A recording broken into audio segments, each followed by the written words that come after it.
How's it going? What's up, everybody? Welcome to the AnimGym Webcast for the month of October 2013.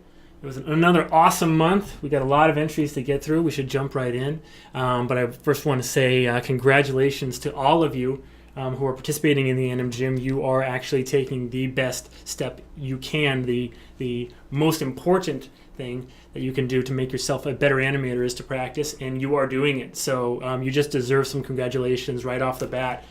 Because it shows a lot of dedication. It shows you a great work ethic. You're exactly the kind of person that I would want to work with. In fact, I'm keeping tabs on you guys. I'm actually paying attention to who's doing this because I have a lot of freelance work coming up. So hopefully that's a little bit more inspiration for you to keep on doing this, keep on practicing. I'm loving seeing workflow. And I'm just loving what's going on. So I hope you guys are enjoying it as well. I have to run through this, of course, just really quickly. I won't bore you guys that are here. But the AnimGym is the monthly exercise. It is a way for you to get even practice on your workflow. It's only here on kennyroy.com. It's free for everybody to participate in. You just have to have a forum membership, which is very, very easy to get. Just click the link below this video to get started signing up for a forum membership. And all kennyroy.com members get a free critique at the end of the month. That's what this webcast is right now. Every single person that's a kennyroy.com member who enters the AnimGym gets a critique. It's not like other competitions where only the winner gets a critique. I kind of figured that the winner is the one person that probably doesn't need the critique. So the rest of us need to practice, and we need to learn, and we need to constantly be polishing our skills. So, with all that said, thank you for being here. And if you are on the fence about joining the AnimGym, if you are on the kennyroy.com free trial, you're a member as well, meaning you can still get a critique just like the one that the people are going to receive during this webcast, even if you're on the trial. So there's really nothing to lose. Jump in right now and start getting excited. But all right, that's all I have to do. Enough with the boring stuff. Let's start talking about animation. I first want to go and do. There was one person who submitted their work late last month because they were. They were confused as to where the submission link was, and that's James Robotham. I'm not sure how to say your name, actually, buddy. But let me really quickly do this one. This is putting on a hat, last month's. So let me just really quickly jump through this one.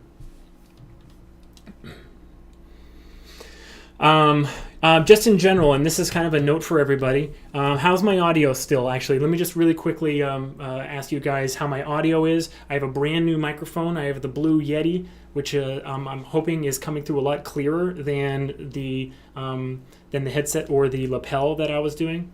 Okay, great. Fantastic. Thanks, guys. All right, so back to the work here. This is a note kind of for everybody in the AnimGym, is that you want to, if you can, make these tests as specific as possible. And by specific, I mean this.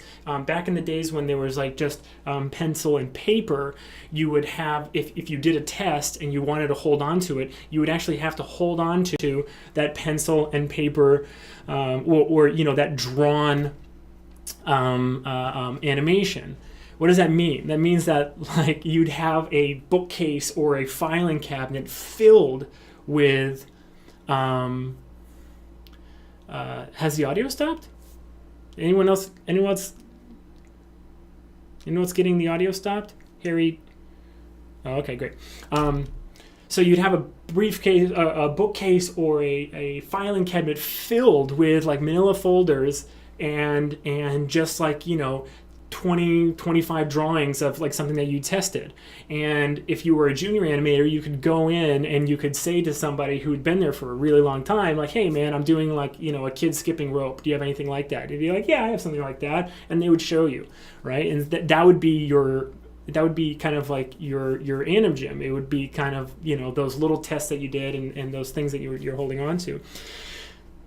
The reason all these AnimGyms need to be specific is because you want to, if you can, see if your workflow applies to as far-reaching ideas as possible. Does your workflow apply for a very subtle, kind of like quiet acting shot? Does it apply for somebody jumping on a trampoline and swallowing a stick of dynamite?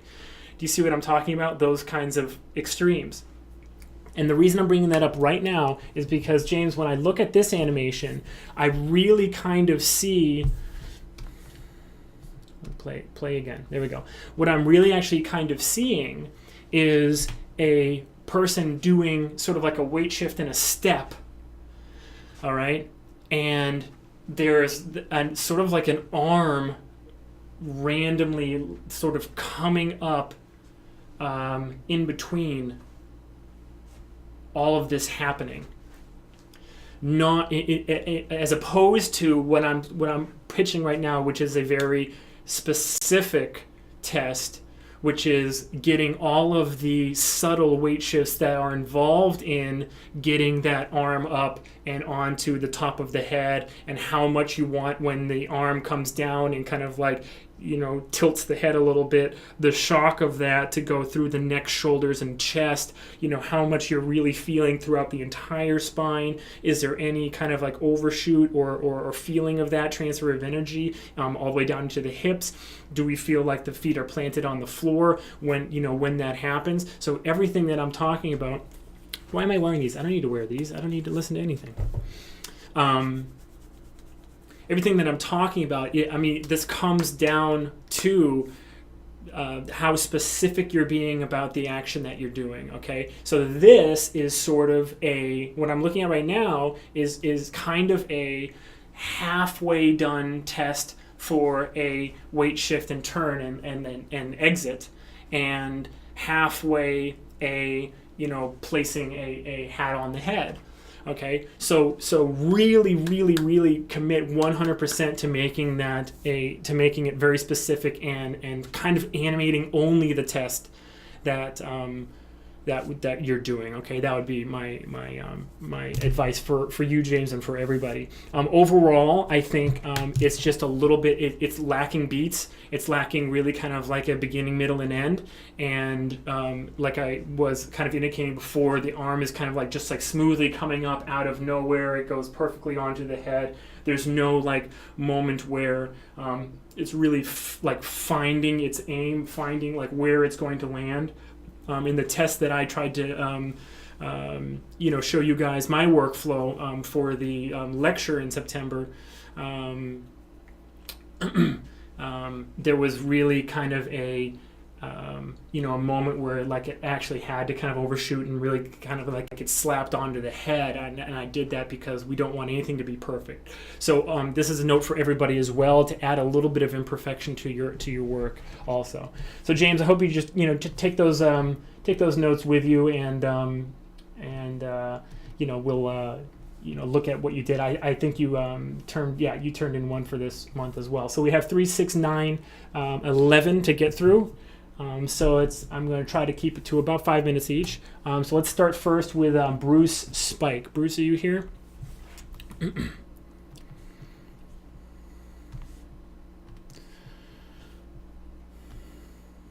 Any Bruce? I think I see you. Yeah, there you are. Mr. Spike. Thank you. I've got my Epic pen. So make sure you can see that when it draws. Okay, cool. Looks like you can. Cursor, all right.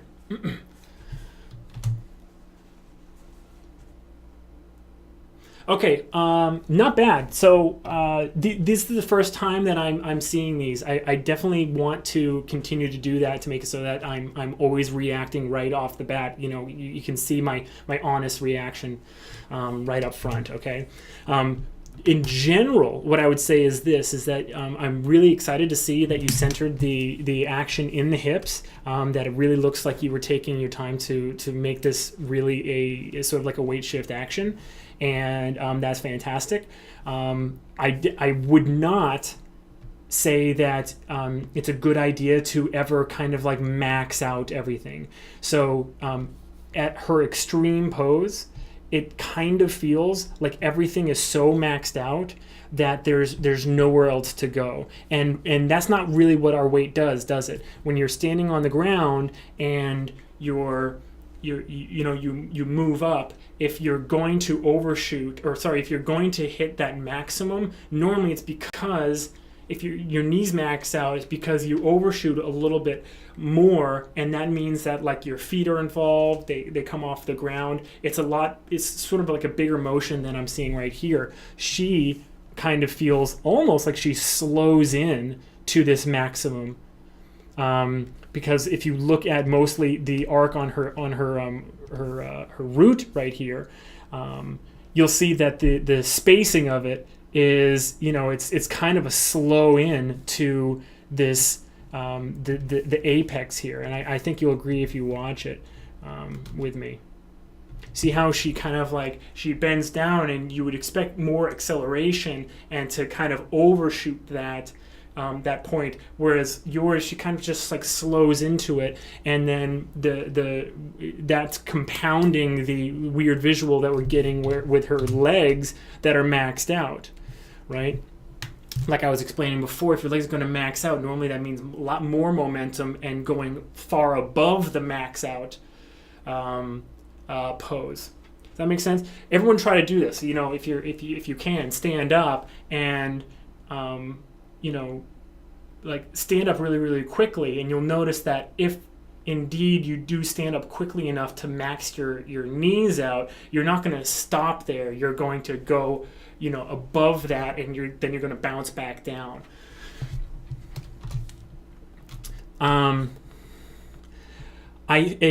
This looks to me, I'm not sure if I can't always be certain. I have a pretty darn good guess from years of experience, but it looks like both hands are constrained to the frying pan. Am I right about that, Bruce? Yeah. How could I tell? I could tell because there are certain things that give it away, like the fact that there's almost a rotation, a weird rotation thing going on after she catches it. Almost as if like the point of rotation is somewhere in the middle of the frying pan, and right around here we're getting just kind of like her hands playing along with that IK, that world controller. Okay, I really can't propose that there's a best way and a worst way to do constraint setups when you have two hands and an object. I'm not against having that.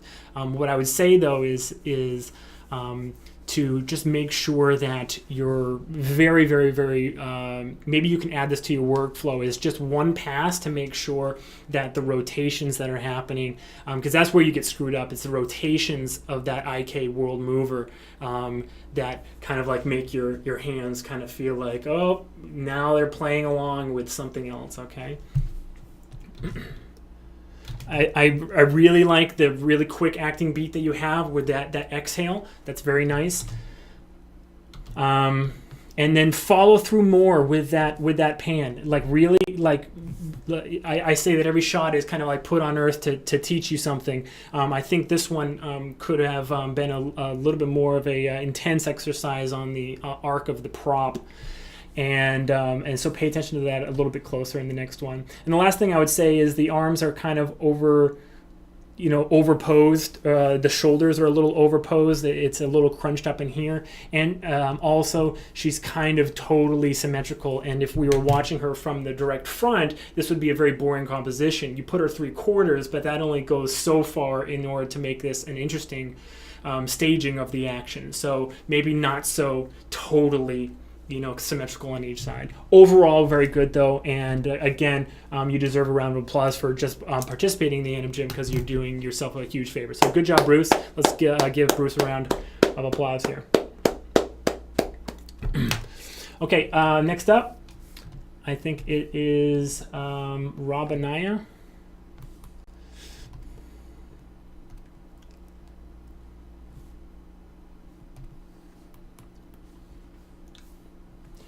Is it loading? Oh, there it is.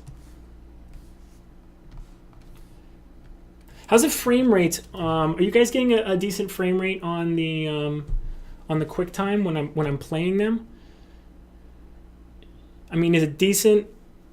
I just want to make sure that we have everything. Everything is at least decent, and we're doing okay.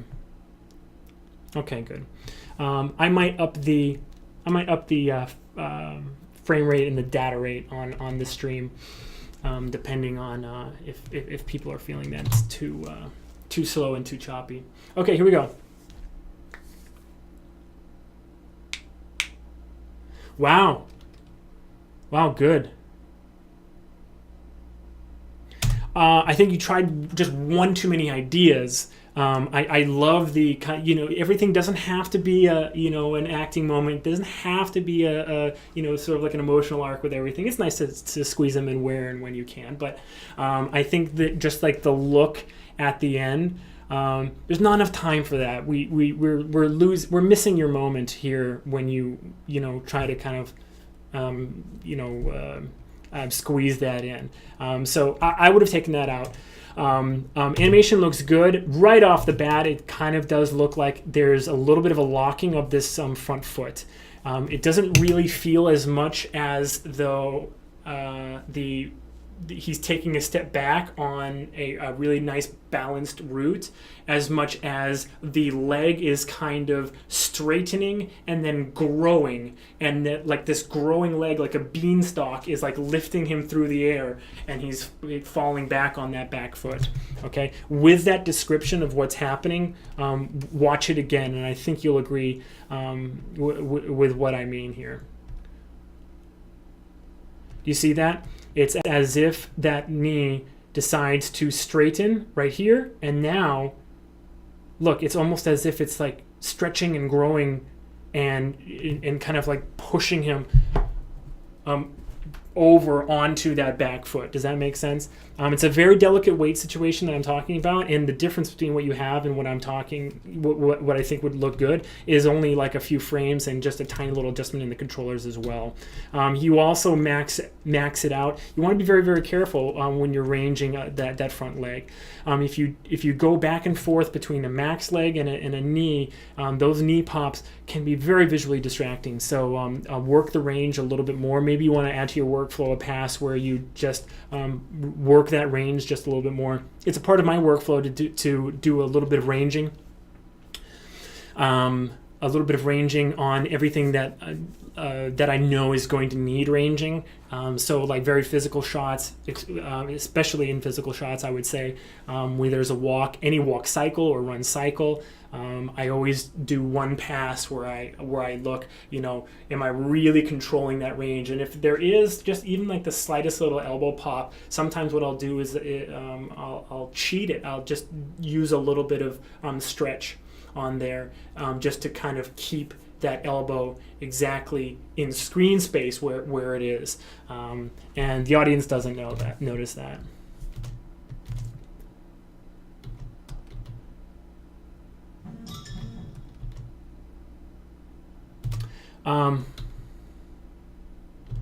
I would have loved to. I love when he reaches out, that he kind of like goes around in an arc. I love that. I think I can tell he goes around in an arc, but the arc in screen space is a little flat. I'd love it if you kind of like took that just a little bit lower, or started it higher, so that we had this a little bit more of a dramatic, pronounced arc on there. And when he grabs onto the handle, he turns it, and it kind of hits this mark very, very, very quickly. I'd love it if it was a little bit smoother, just like all the way through into, kind of like work it into the beginning of him, working the pan. It becomes staccato, and I'm not saying that contrast isn't great, and it is, but just kind of maybe a little bit more smoothness in there could be appealing, as well. One thing that's always kind of hard to manage is the arm that's not doing something. I think it's a little bit distracting through here. The fact that it kind of comes up and then immediately goes back out. It looks like a little bit of counterposing. I would leave that arm sort of just like loose and relaxed behind him. almost through this entire section, just so that when it does kind of move out here to counterbalance that movement, it doesn't distract. It's just kind of like covering his silhouette and not doing much else for you in this middle section. Okay. Love little, I seeing little like movement in the feet. I love little weight shifts, foot slides. There's far too little of that in work. We're always breathing. We're always shifting our feet. We're always wiggling our toes. I love seeing that. It doesn't even really need to come off the ground at all either.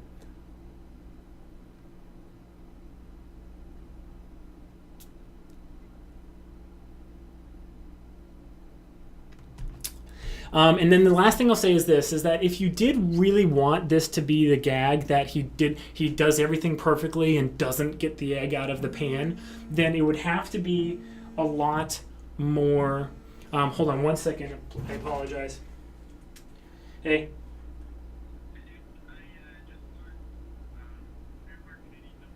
Yeah. Anything that's open. And ring 5 on the door, and my person will let you out. Okay, yeah, bye. Sorry about that. My pal is visiting today from San Diego. So, if you really wanted the gag to be that he doesn't get the egg out of the pan, you would have to, and this is where you can get the contrast in, that staccato. You would really have to like finish it and then like bring it down and keep everything completely static. Like here it goes, what, and then kind of cut. You have the fluidity. You've kind of animated it as if the egg left, and it's realistic because the body would continue like this. The body would do this. That would be his eye dart, and probably would be his reaction. But that's the reason that. When I'm doing something like this on purpose, I love to make my wife laugh, and so I'll do stuff like this totally on purpose. I'll do it in an animated way, an unrealistic way, where I'll do something like really staccato, and then then look down at it. So you see the difference between that staccato and what you've animated. If you really wanted this to be the gag, and maybe you want to extend the shot to 100 frames and polish it up and put it on your reel, I don't know. If you did do that, then I would push the end part to that kind of more staged, a little bit more over the top, cartoony, snappy action. All right, very cool stuff. Congratulations, Rob. This is really good stuff. You deserve a round of applause. Let's give it to him. Okay. A Soto. I don't know if this is Anthony Soto or I know an Adrian as well. Okay, Anthony. Mr. Soto. Did this not work?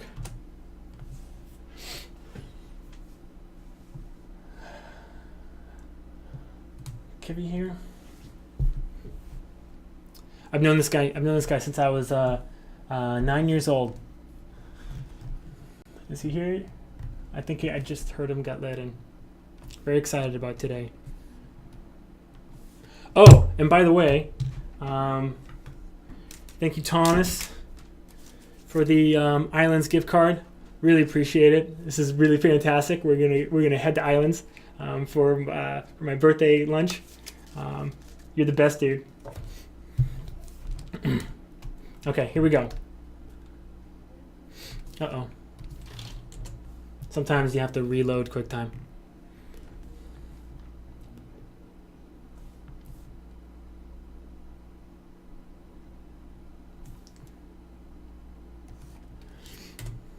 Uh-oh. Oh, noes. Okay, sometimes I don't have VLC on this computer, but sometimes After Effects plays it. When QuickTime won't. Thanks, Jeff. Actually, tomorrow's my birthday, but tomorrow's Saturday, so won't get to go to Islands with all my animators. So we're doing it the other way.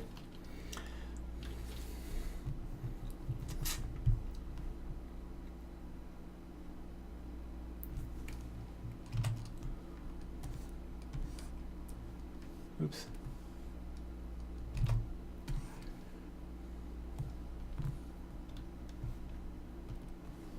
Here we go. Okay.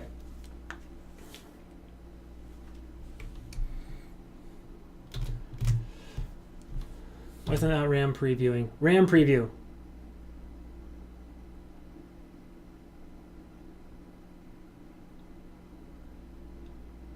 Okay. That does not seem like it's actually playing real time.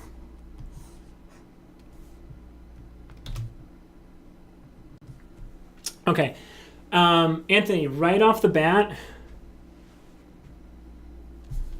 why is this not working?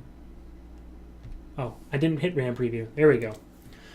There we go. There's the right thing. Right off the bat, Anthony, this really does feel like it's a test of weight again, and I'm very excited to see that. I love it when the focus is on the weight. However, what it's kind of lacking is a really close look at how the parts of the body affect each other. I'd love it if what we felt is immediately, so you'd have to start him a little bit more maxed out, but immediately at the head of the shot where it goes down, and then the arms, he's trying to hold it up, but then the arms, once they reach their max right here, they actually start pulling him down, and the reaction through the spine as it gets to the bottom there. What I see is kind of the arms can't hold the pan up, and then boom, it kind of just lands without really any treatment to the rest of the body. And this shot was really put on earth to teach you that. And like I said, I'm loving, the fact that it's a weight test. I'm loving to see that, but at the same time, without that very connected reaction through the body, you're only getting half of what this shot can teach you. I'm seeing what's happening in the root. I'm seeing it land, and the whole root is also like coming down as well. But this, all right, I'm going to do it in slow motion. This is a way different moment than this. Thunk. Okay? All right. So maybe go back and give that another closer look. Somewhere in here, somewhere in these frames, it seems like you're having the exact same problem that that we were seeing before, that there's just a little bit there's not enough movement in the hands right there in the pan. It just looks like a prop. Actually, it looks like the pan, tell me if I'm right. It looks like the pan is actually constrained to the right hand, and the left hand is constrained to the pan. Am I right or am I wrong about that?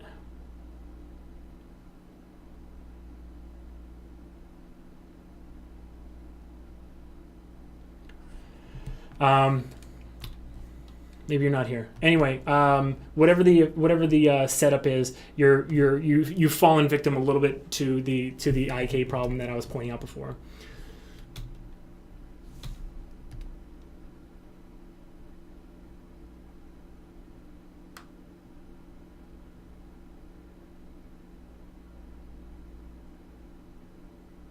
Okay, when it comes over the head, it kind of betrays the weight, doesn't it? Because he's able to really like flip it and then stop that momentum at the top and bring it back down. Okay, so you got to pick one or the other. It's either got to be like super heavy or it's not. These are two different weights I'm seeing at the bottom and the top. You see that?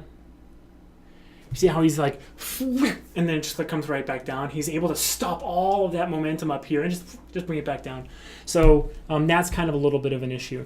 Really nice treatment in the legs. I love the little slide. I love how the foot doesn't come off the ground. Our feet slide all the time. They slide constantly, and they don't come off the ground. I love seeing that kind of treatment, that kind of work. Funny little moment where he realizes that it's not there anymore. The eye line could be a lot clearer. He's looking way over the pan right now.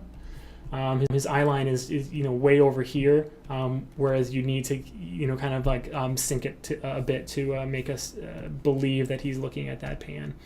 And then again, same note as I said before, it's really just the camera framing that is making this an interesting stage of this event. So I can imagine if we were watching it straight on, that it would just be very, very kind of like boring to watch. Take every opportunity you can to just put like maybe a little twist in the body, and just kind of like have things just go like a little bit off that one axis, and I think you'd be in great shape. Okay. Right here, don't just anticipate with the head. Like, see how the head is like kind of like ducking down? When we talk about in animation centering all of our motions in our hips, what we mean is like really kind of like just start the movement with the hips. Even if the hips are doing just like the pixels are jiggling on those hips, start it in the hips. Always think first, okay, what would happen here in terms of the weight? And in fact, your hips are taking on the weight of that gigantic head. Don't forget that the head is kind of like an object, like stuck on the top of the body as well. So with a character with a gigantic head like that, I think you guys would agree it's really weird when we see like a tiny little like cartoon kitten with a gigantic head, and it looks around really, really quickly. It kind of like freaks us out as animators, because we're like, I think looking at that, we can suspend our disbelief that any animal could look around with a certain amount of like quickness. But when it's a gigantic head, it just is like, okay, well, that it's too big. I'm not feeling anything in the body anymore. This guy's head is almost big enough where that becomes an issue. Okay, so even consider when you're starting, when you're putting stuff in the hips, when you're starting those actions in the hips, even consider the size of the head. Okay, cool, good job, Anthony. Let's give him a round of applause. Very good stuff. Okay, Brooke.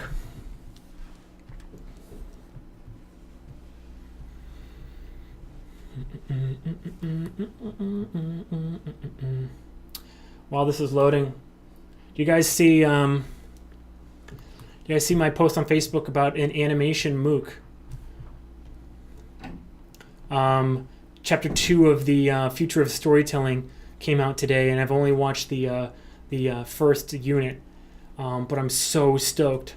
It's just such an awesome concept. I'm like so high on MOOCs right now. If you don't know what I'm talking about, let me copy the link. Check this out. You should all be taking this MOOC anyway, just because storytelling is a huge part of what we do. But if you don't know what I'm talking about, go to Facebook, and on my wall I posted a video talking about the possibility of doing an animation MOOC, and I'm still stewing on it. I got a lot of great feedback though. Seems like people are stoked. Oh, Brooke, you show off. Okay. All right. Fine. If you insist, Brooke. If you insist. Oh, really? Oh, cool.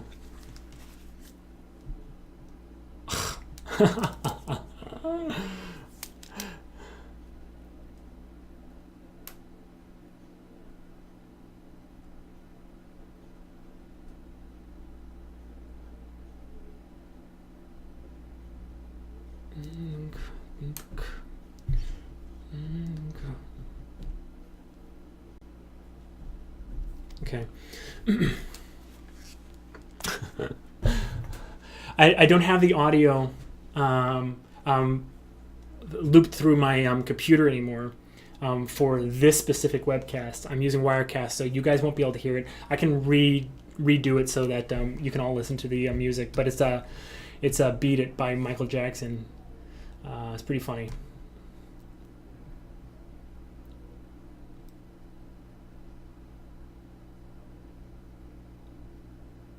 I want to talk mostly, Brooke, about the hip thrusts. Let's start there.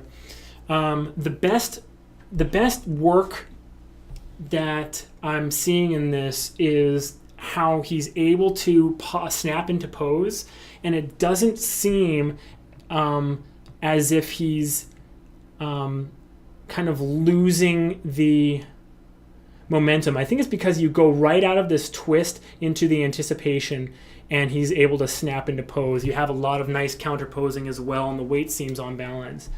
What I think could be added above and beyond on this is a little bit more of centering this action in the hips. And I know that sounds weird when he's doing kind of like a straight up by the book hip thrust.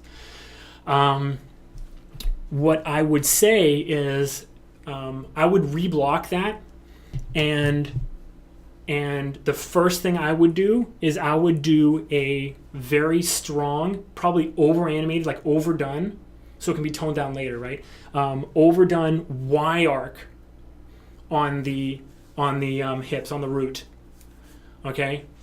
So that it feels like he needs to take his legs, and his legs need to push off the ground to even give him enough, room to get that thrust in, okay? I never thought I would be doing this on a webcast, but thank you, Brooke, for putting me in this position. Once that's done, I would add the hips rotation, that Z rote, is that Z? No, X rote on the hips. I would add that on top and then take down the Y arc. Maybe even while playing it. I'm huge on experimenting, right? So you can actually adjust a curve in the graph editor while the animation's playing. So I would actually do that. So it'd be these two up and down Y arcs on the hips or the root. I would grab those two top keys and I would just move it up and down as it's playing over and over and over, just up and down, and just like kind of like wiggle into that right moment. There's something, I don't know, it's like a ghost in the machine. I don't know how to describe it, but there is like something to be said about how the order of the way we do things affects the end result. And it's like a je ne sais quoi. It's hard to kind of like zero in on, but the amount of difference between actually really feeling this in the hips and using that Y arc in the hips to make the feet feel planted, I think is substantial and is really going to shine through in the final if you do it that way. We start off in a little bit of a boring pose. This could be improved, and it could definitely be improved considering that the first thing he does is a step. So if you're not going to anticipate that step, then we at least need a pose that is a little bit more appealing, but on top of that feels like he's already adjusted his balance to be able to lift that screen left foot. Okay, so this looks basically like he's ready to be tackled by a linebacker, and then all of a sudden that screen left foot moves. So you could do a lot more above and beyond there as well. Okay. Nice treatment of the props, really nice posing throughout this spin. I'm sure the instinct crossed your mind to tighten it up a lot more, where everything was a lot closer and wound up more like a tornado. But I really like the range that you chose. I think it's strong.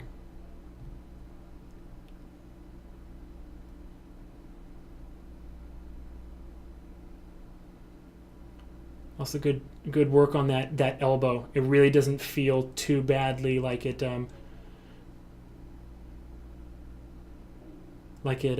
reverses on us throughout here. Because the arc on it, I'm talking about this elbow right here on the right. The arc on it slows in nicely, and we have a big shape to kind of explain what's going on as well. Yeah. Okay, those are my two major comments, the beginning and the end, basically. Okay. Really fantastic, Brooke. I think you could polish this up and put it on your reel. For totally serious. Cool. Okay, Eugene Sasu.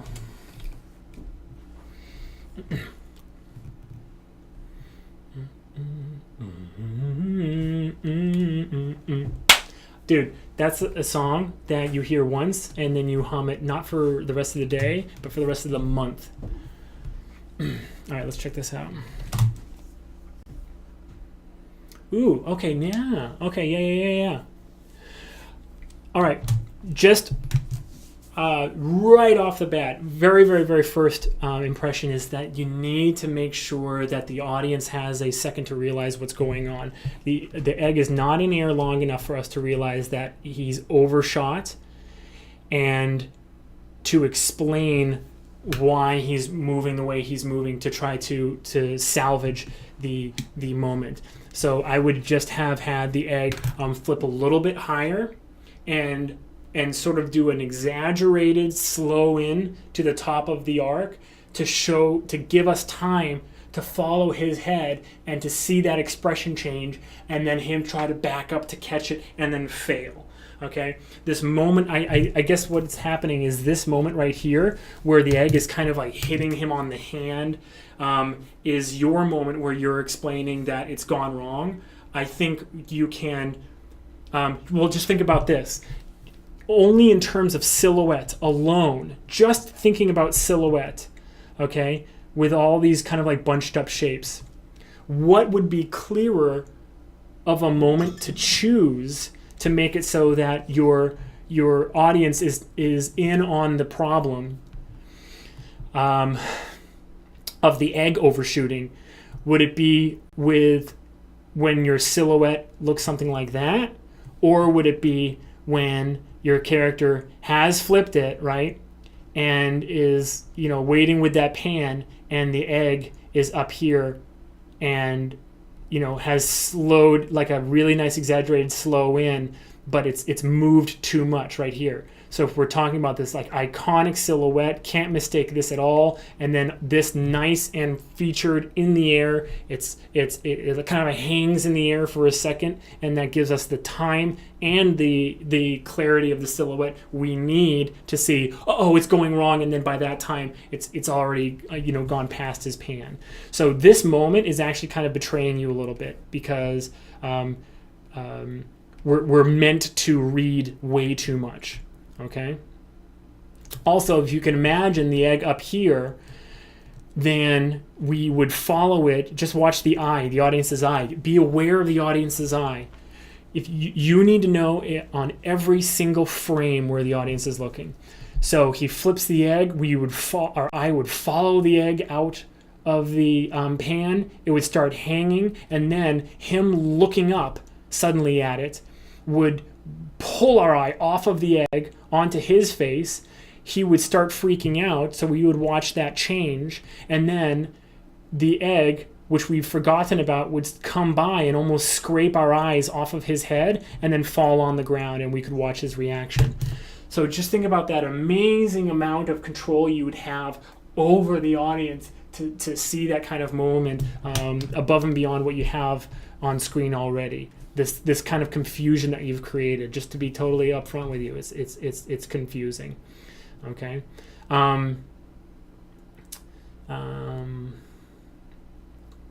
And then kind of like the other thing that I'll say is that you kind of suffering a little bit from the same thing that Bruce was in terms of maxing out the legs, making it look like a jump that's almost like slowed into. He kind of goes up onto almost tippy toes, but he maxes out and then lands in a much more kind of like maxed out pose. It's almost like he's hopping up onto a shelf, kind of in an overall body pose sense of the word. He's kind of going from like the basement up to the first floor, and there's at least on screen, at least in the time that we have, there's no explanation as to why it looks like he's centered and balanced and comfortable right here, and then at the end of the shot, like, oh, this is his new kind of centered and comfortable and balanced all the way up here. So take another close look at that as well. I will say this, there is very, very little problem. Maybe it's because there's not two hands attached to the pan, but it really does feel like the arm is working the pan. So you did a great job. Whatever your workflow was on really kind of working that weight, it really does feel like he's like catching the weight of that pan as he's working it. That's very well done. Okay, cool. Thank you, Eugene. Good job. Round of applause. Okay, Gizelle Calvo. Coming right up.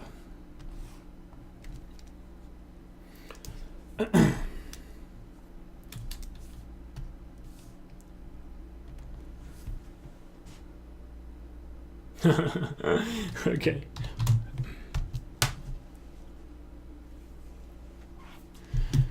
Okay. Gizelle, good. Very good. First thing right off the bat, I think you'll notice that the rest of your fellow animators kind of identified this shot as a chance to really showcase catching something, the weight of catching something.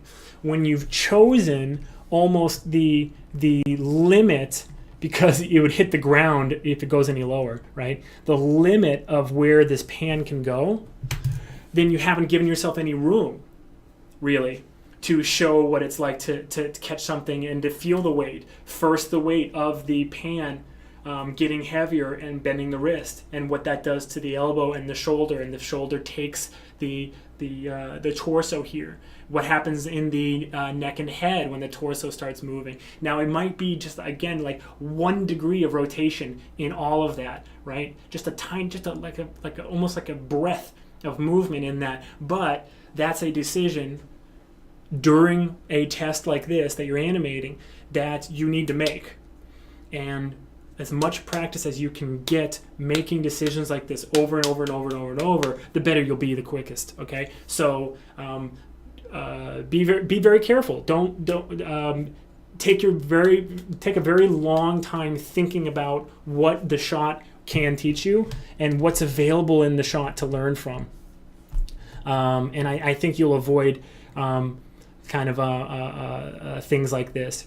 In fact, you bring it down so far, there's not only not very much room to go, there's zero room to go, as evidenced by the fact that you have the pan coming back up to meet the pancake, right? So there's no weight. There's not only no weight, there's like anti-weight, because the lifting of that pan isn't even slowed or affected at all by that pancake landing in it. Okay, so look at the rest of them. Go back into the forums and watch the work in progress animations of your fellows here, and then take a look at yours again and see if you can I don't know, maybe go back in there and maybe set this as like the lowest pose that he goes to, and have him hit it and wait for the pancake, and then try to do a little bit more weight practice. Okay.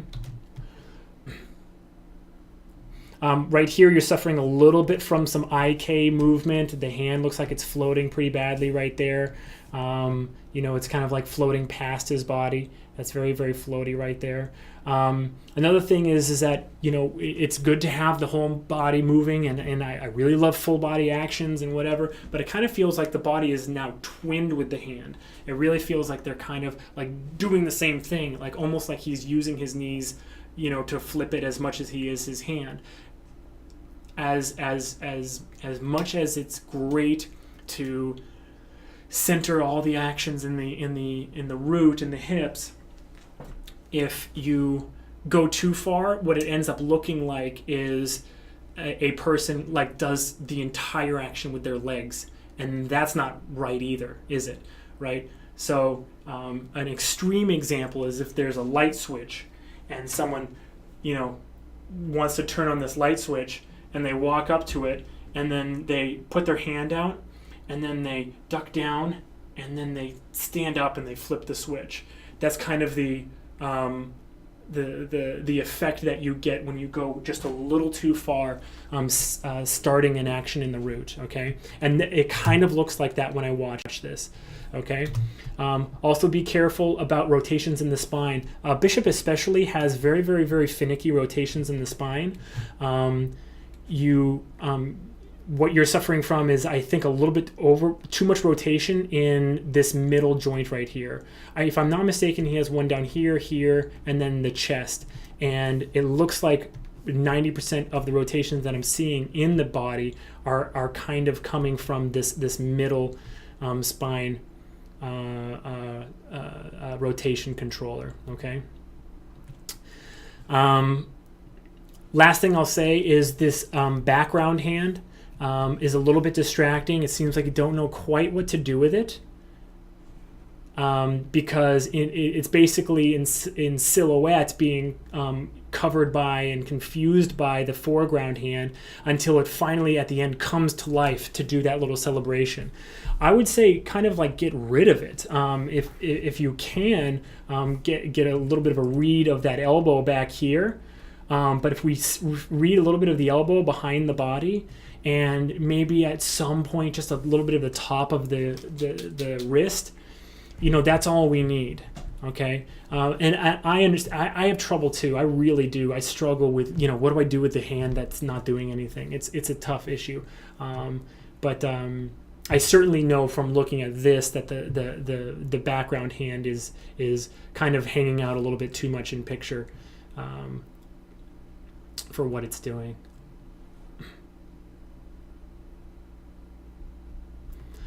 Very last thing that I'll say is that the eyes look a little bit like doll eyes at the end, like they're not focused on anything. And I would take out the lip sync. It seems like he's trying to say, oh yeah, or oh yes. Either way, it's not really what this shot was put on earth to teach you. So I would just take it out. Okay? Very good though. Thank you, Gizelle. Let's give a round of applause. Round of applause for good work done. James part 2. Part D.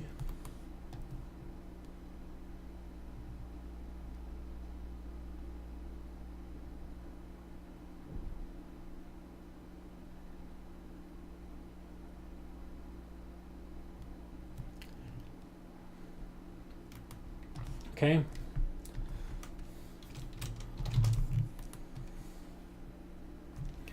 Is there sound on this one?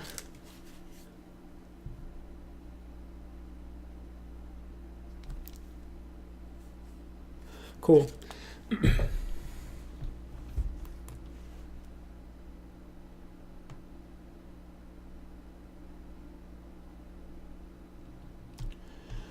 So James, this is a lot more of a specific shot than the first one that we looked at last month. So you're already improving.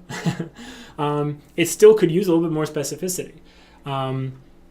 The fact that his attention is split between talking on the phone and flipping the egg it translates animation-wise into a slight disconnection between what he's doing. Both of those animated moments as well, right? So if I'm listening to somebody and they say something crazy, and I would kind of like stop. I would stop with the egg for a second, and then as they finish and I'm whatever, I would go back to that egg. That would be good use of secondary action, wouldn't it? So we look for that as an audience. We kind of look for cues in the secondary action, and now the egg has become secondary action because he's on the phone. Does that make sense? So all that said, they're both animated pretty darn well.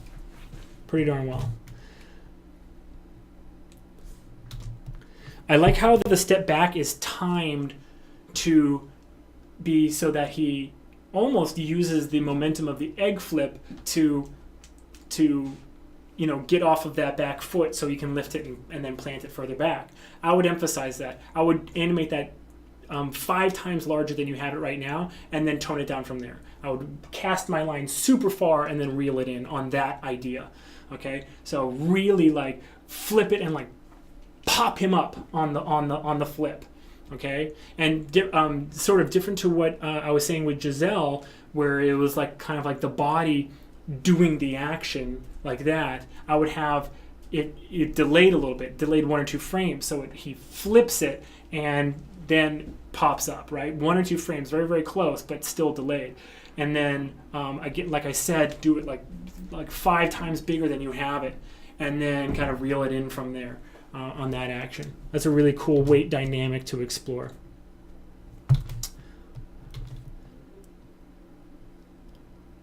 The hand with the phone is very floaty.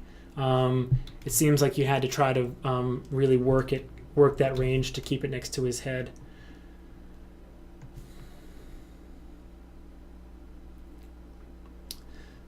The composition is kind of betraying you on the impact right here because everything is so stacked up. We're losing the forearm. We're not only losing it in foreshortening, we're losing it being occluded by the pan.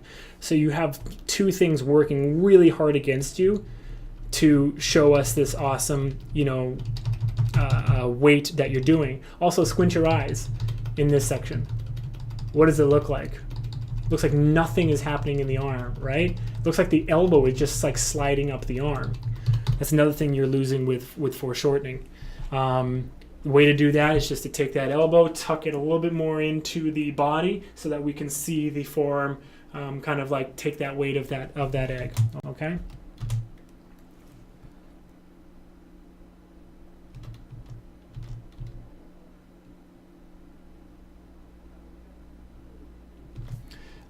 Last thing I'll say is that it's a little disconnected in the head. I'm going to exaggerate it right now when I re-perform it, but this is the feeling that I'm getting, is that he's on the phone, or his left hand, and there's this kind of like tiny little bit of movement in the shoulders, and then the head kind of orbits around, and the body kind of like quickly catches up. So it kind of feels like that in the beginning of the shot. I'm not sure what to I would have to look at the keys and the curves to figure it out. And obviously I'm exaggerating when I do it kind of like here on camera, but the subtle effect is still visible in the animation, still visible in the body. Does that make sense? So smooth that out, tone that down. Watch the arc on that elbow that is holding the phone as well. Although I think you should have just maybe constrained it to the head and then maybe animated the pull vector on the elbow on 2s or 1s just to make that totally smooth anyway. And last thing, that off-screen knee right here, we can still see the popping. So we've got to range that a little bit closer. Awesome. Cool. Thank you, James. All right, moving on, Jeff Rappis.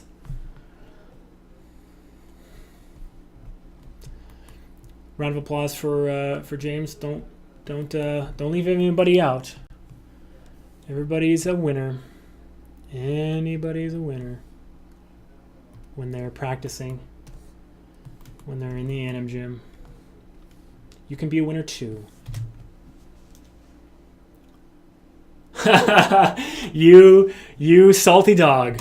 You salty dog.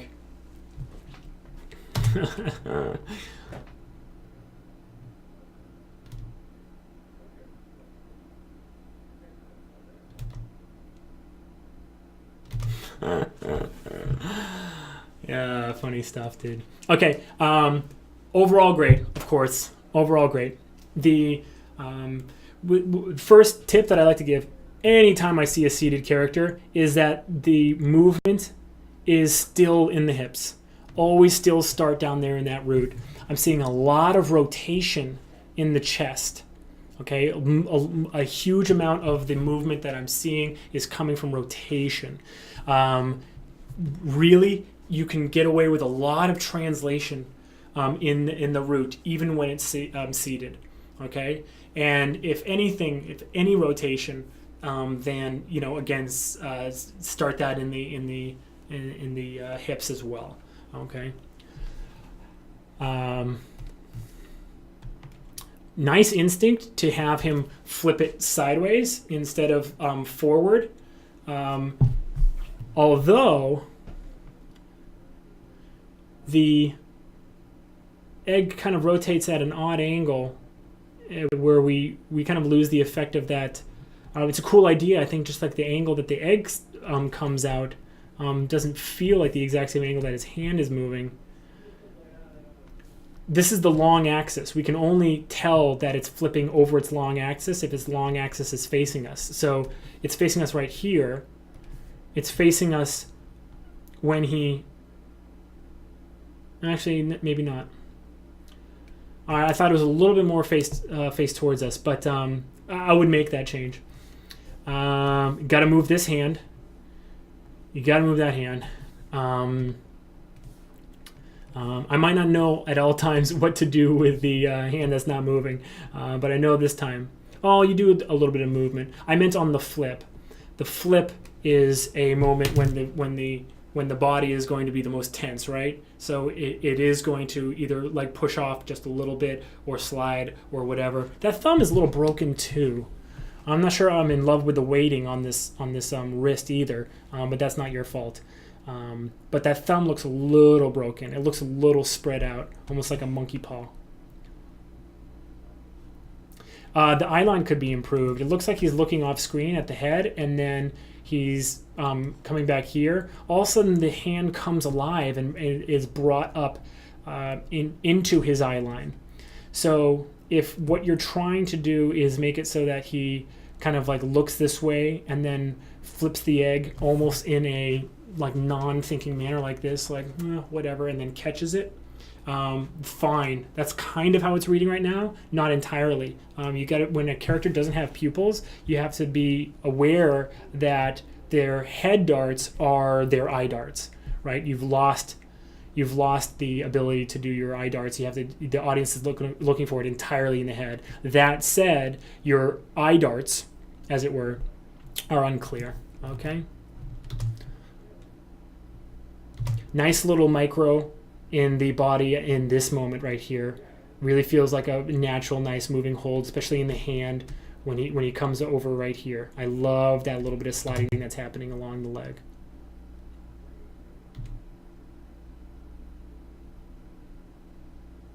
And the settle is great too in the body. One last fix, or not fix, but different thing that I would do. I like your contact. I like how basically there's no moment where the egg is, you did the contact right. You did the contact how I advise, which is that there is no like frame where it's perfectly touching and there's no pose change. You have your pose change. But I would actually make it so that there's a little bit more weight in the egg by having the forearm bent up like this, and then the wrist bent a little bit more downwards. Okay, like this. So that as he's raising it up in the one frame that we've missed, the egg is also made a bigger pose change by bending the wrist back, but you continue on the same arc that you have, right? It's just a one frame difference. One frame, one pose difference to change the weight just a tad. I think improved. Really cool. Really cool, man. All right, I'm stoked. Good job. Let's give Jeff a round of applause.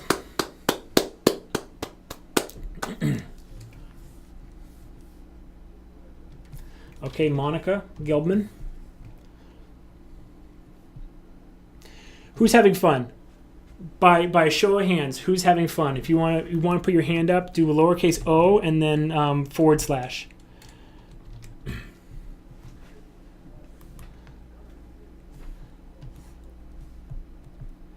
People are trying to figure that out. There you go. Jeff was the first one. Yeah. Jeff, good job. All right, I'm having a blast. Let's keep going. Let's not stop. Monica. Whoa, cool. Okay, Monica, I'll say kind of the same thing to you that I said to Brooke, which is that I'm craving to see this a little bit more rooted in the hips, a little bit more rooted, with the feet planted and the hips actually really moving.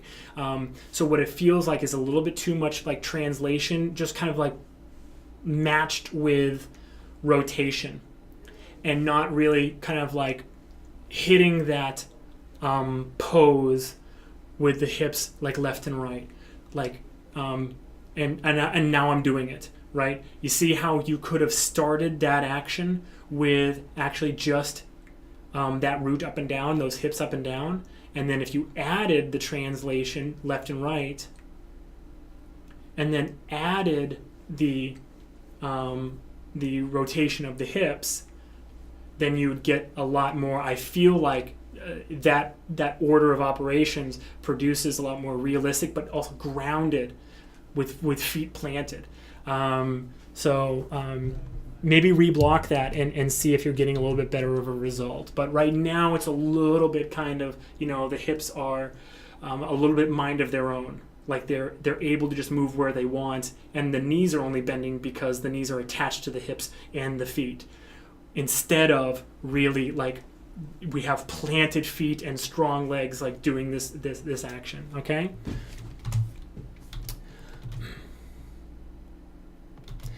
The screen left arm. There's a lot of arc issues. I see the elbow maxing out and popping a couple times throughout the animation. The arm goes straight, and then the arc is kind of like wiggly giggly all the way through when the egg is in air. For me, that's just an issue of taking one more pass, paying attention to arcs, paying attention to that ranging, and realizing that it's not just the major shapes that need arcs, but the shapes within the silhouette. So the elbow and the shoulder, the hands, and the props. One kind of cool thing about props is that they make your job a little bit easier when you're talking about looking at arcs, because the spatula is exaggerating the amount that hand is going up and down, because it's lengthening the arm, and it's kind of making it easier to see. So take advantage of the fact that you have those big props, and take a close look at that. Okay.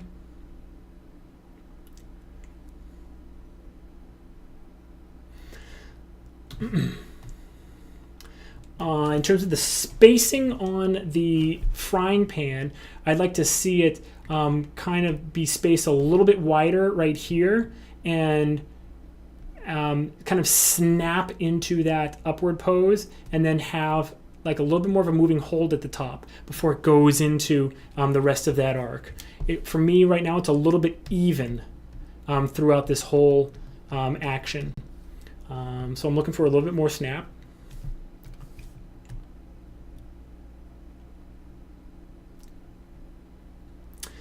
And the last thing I'll say is that his body would have to prepare much, and I'm circling the hips because it needs to start in the hips.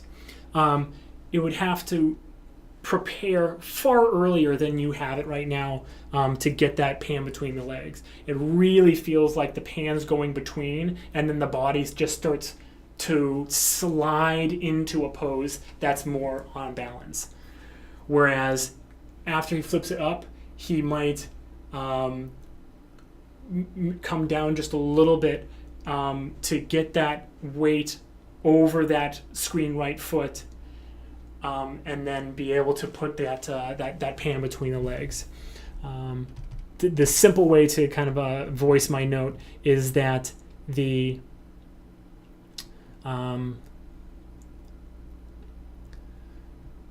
body's just not moving soon enough. First thing I would try if I were you is I would just take those body keys, not the hand, right? Leave the hand out of it.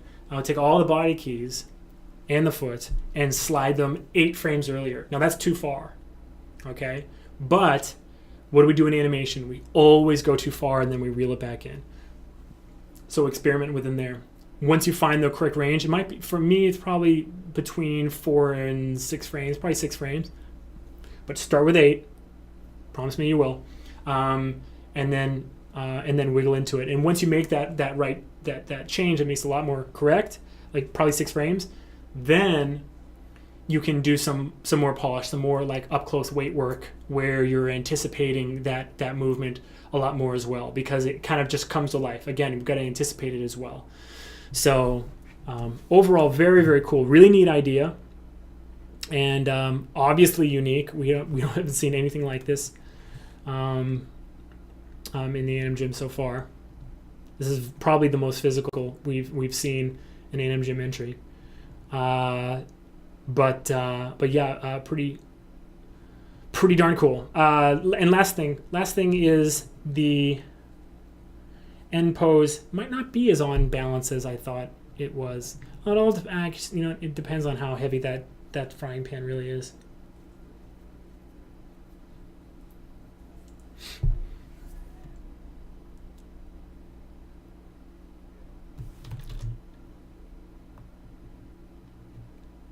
Cool. Let's give a round of applause for Monica. Good job. Thank you. Nicole Bloom. Oh, Nicole. Dependable Nicole.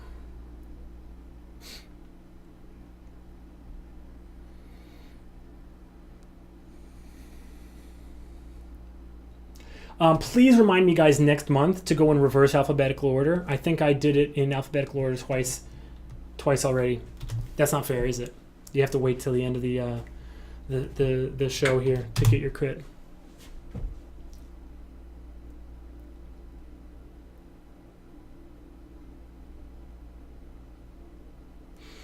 I think you took a little bit too much time him cooking and not enough time flipping, because it all happens so fast at the end.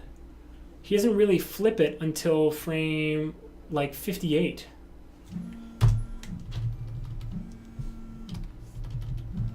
Or 55.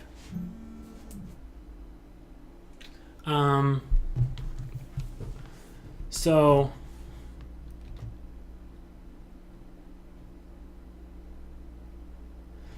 yeah, give it a little bit more time. Hold on a second. Hello? Hi. Are you in No, I'm in a webcast, but we're going soon. Yes. Okay, bye. Sorry about that. These webcasts seem to be my most popular time to get a phone call. Yeah. So apart from starting the egg flip a little bit earlier, maybe a full like second earlier, it feels like you have pretty good instincts here. I'm liking the weight shifts. I'd like them to explain a little bit more, meaning instead of him just kind of being a little bit shifty on his feet, it would be cool if he really is doing kind of like a big weight shift, maybe to prepare for that egg flip, right? So one big weight shift rather than kind of moving back and forth. But I am appreciating what I'm seeing, him kind of like being, nice and loose and kind of free in the space. So that's nice to see. A little bit of lost arm syndrome because he is kind of weight shifting back and forth so much. We really are kind of getting a very distinct impression of an FK arm that is kind of like wired to him in that section of the shot. Okay, so one thing you can do is just to kind of like imagine that at the beginning of the shot he was doing something with his arm that he's done with now. So his arm could start kind of like comfortably up here, and then he could drop it and line up for that egg flip and then flip it. And then, once that arm's out of the way, we're not paying attention to it anymore. And you can, move on with your life a little bit. I'd say the head is very floaty, unfortunately. The head really needs to be a lot more focused on what he's doing. Even if you have, like a very shifty character, that head, especially because he has no eyes. Right? Your head could be a little bit looser if you had pupils that were showing that he's focused. But if you're just moving back and forth and the head is kind of like moving with the body like this, that causes a lot of problems. So I'm not sure if you guys have a head isolate or an FK or an FK isolate where the head is kind of where the body moves like this, but then you can kind of tilt the head however you want. But that would really help if you guys don't have that control. Maybe you can ask for it. From AM. They're pretty good about having those kinds of controls. I know Bishop has head isolate. Okay. And then last thing I want to do, this is what I want to do. I want to just slow this down by half. So I'm actually going to constrain the last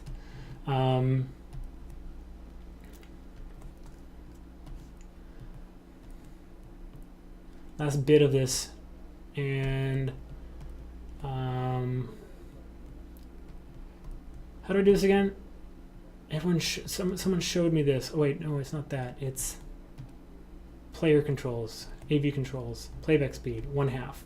There we go. Cool.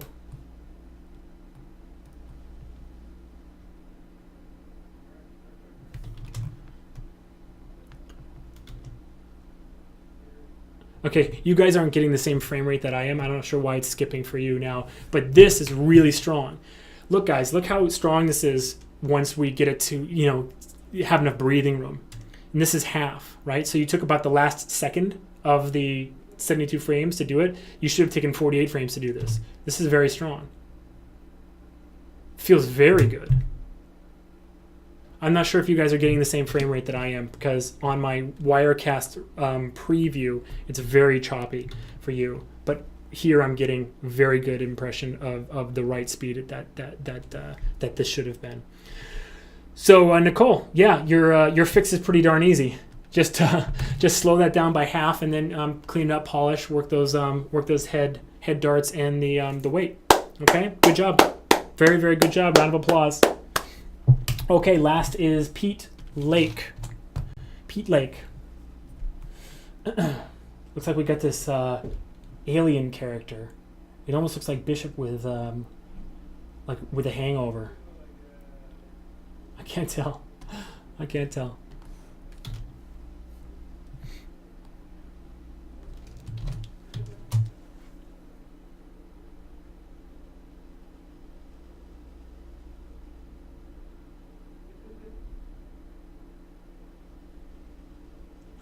Okay, I think probably the idea here is strong. I'm not sure I've given you enough time. 48 to 72 frames is not really enough time to demonstrate the angst of a character, you know, before he flips an egg. Like, oh gosh, here I go. You know, it's kind of what it feels like when I watch it over and over and over. You don't have that luxury when an audience is watching your work, though. They see it once, and it's got to be clear the first time. That's the job of an animator. Okay? It seems a little bit harsh for me to put it that way, but if you don't sell it right the first time, you've failed. That's it. You had your shot and you're done. So the AnimGym is sort of designed with the frame limit to kind of like get rid of, or, you know, make impossible those kinds of choices. So I think you went a little far with the performance, with the acting, and trying to set this up a little bit. Oh, it's meant to be a yawn. Okay. Well, I'm sorry. Yeah, and listen, Pete, failing is how we get better. So saying one has failed, failing is not always negative, all right? So if you fail to communicate once, that tells you so much about how you have to do it the next time. So yeah, I would say the communication is not happening here, but we can get a lot you know, better for the next one. Okay. So apart from this not reading, it also is a little bit confused in terms of where the eye is supposed to look, because the arm is ranged such that it does have to pull the pan when he does this big yawn. My instinct would be to just make sure that you're ranging it, or to move him closer to the stove, and so that you can do some like counterposing rotation in the spine, right? So rotate his hips forward, move the hips forward, but rotate the spine back so that the yawn happens, you know, somewhere up here, and you kind of get the same kind of animation without confusing the eye and making all this, you know, big movement happen over here. Remember, always know on every frame where the audience is looking, okay?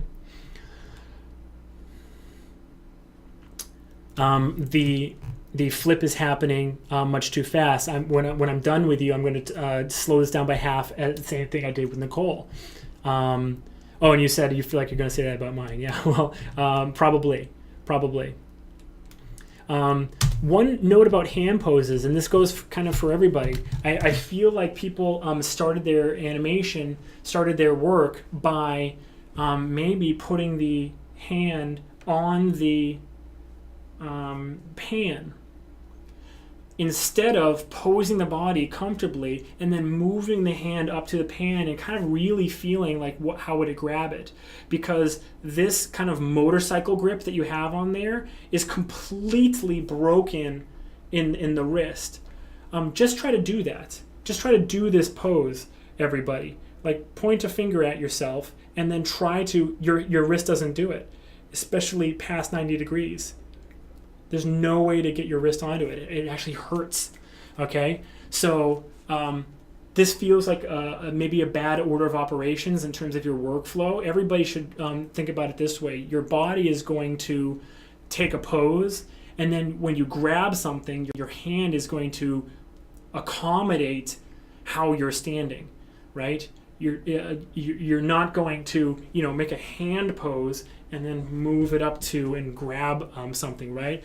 I'm going to, if I'm standing and I got to grab something behind me, I might lean, and then the hand is going to go back and it's going to grab onto it however it can, right? Same thing with the pan. I feel like the grip would probably be underneath the handle like this, maybe with the thumb along the handle, not even wrapped around, because that actually restricts. If you feel this, it's a lot more uncomfortable to get that thumb wrapped around than it is to just like line it up along the side. Maybe the handle laying in the palm, thumb along the side, and then these cupped and comfortably on the handle instead of the motorcycle grip that you've got, okay? Okay, we can still be friends though. A few pops, especially in the Y arc of the body. He, in general, feels a little bit like bow-legged, and that he's moving his hips are moving a little bit unmotivated.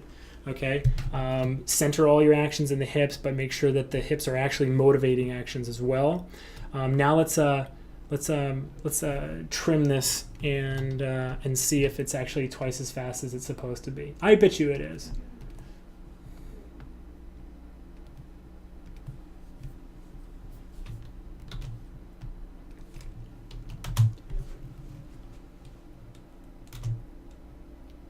Yeah, that feels a huge amount better, much improved. This was about twice as fast here at the end. What you could do, though, is just make sure that the arm extends, that the hand is weighting with that pan outward a little bit more, with a little bit more room underneath it, so that when it lands, you can feel it in the wrist and then the arm a little bit more. It's coming back down too far for you to have really any room to grow underneath there when it catches it. But yeah, this half speed feels a lot better. Okay. Alrighty, let's give a round for Pete. This was a lot of fun, guys. I'm really enjoying this. Thank you for coming to the AnimGym webcast. If you are watching this right now, you are watching on kennyroy.com. This is my animation training portal. You are obviously welcome to take a look around and see the videos that I have. There are a few free videos that are hidden around the site in the various sections right there, and of course all of the webcasts. If you go into the webcast section on the left hand side, you'll also see a huge amount of free stuff. We're going to be doing this every single month. I'm going to be posting the topic for next month's or this month's AnimGym very soon. But take a few days off. I'm going to as well. It's my birthday. I'm just going to relax a little bit, and we'll get right back to work soon. It's been a pleasure. Please tell all your friends to join the AnimGym because I want to see them here. Okay. Good luck with your animation, and as always, rock on.